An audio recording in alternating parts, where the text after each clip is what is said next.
All right, according to the CDC, there are more than 2 million Americans with opioid use disorder, and in 2017, more than 47,000 died from opioid overdoses. We know these numbers. Now, some states like New York, New Jersey, and Pennsylvania are looking to treat opioid addiction with medical marijuana. Other states like Maryland, Connecticut, New Hampshire are also considering similar laws. Is this a good thing? Let's ask someone who knows. Dr. Roger Crystal, inventor of Narcan and CEO of Opioid Pharmaceuticals. Doctor, is that the right direction you think we should be going?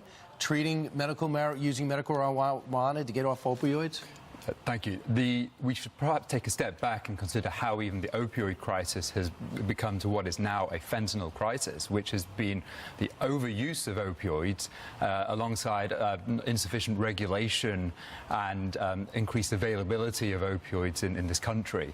And our concern as a company is, are we seeing that in general with wider use and availability of marijuana? Not to say that whether it should or shouldn't be legalized. So when we think then about its use for treating opioid addiction, we do have concerns because there isn't sufficient evidence, certainly not sufficient for the FDA to approve this as a medication at the moment for it to be used. I don't even understand the theory behind it, because medical marijuana used to get off an addiction is the hope to curtail the craving for the opioid by giving you the marijuana? We're not exactly sure because these trials haven't been done extensively, and certainly not to what would need to be required for the purposes of FDA approval.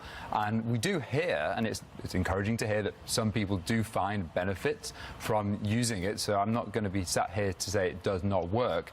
But for me, personally, as a physician by background, and actually as a father with daughters, and if one of my daughters was affected by an opioid use disorder, fortunately they're not, I certainly wouldn't be thinking as medical marijuana as the first port of call. Right. So what would be the exact next step for you to find out and answer those questions as a clinician? As a clinician, it's very important that patients with an opioid addiction, who therefore have a chronic brain disease, are treated in the same way as another patient with a chronic medical condition, for example, diabetes.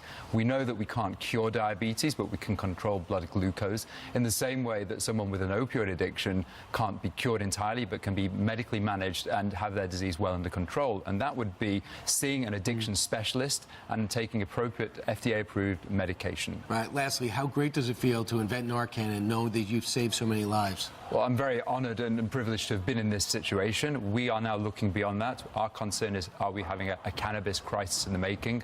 And we are developing a medicine to treat acute cannabinoid overdose, where there were 1 million ER attendances recently in the US for this condition. Another self-inflicted wound, it seems. Dr. Roger Crystal, thanks so much. Thank you. Continue to do some great work. Thank you, Brian. All right.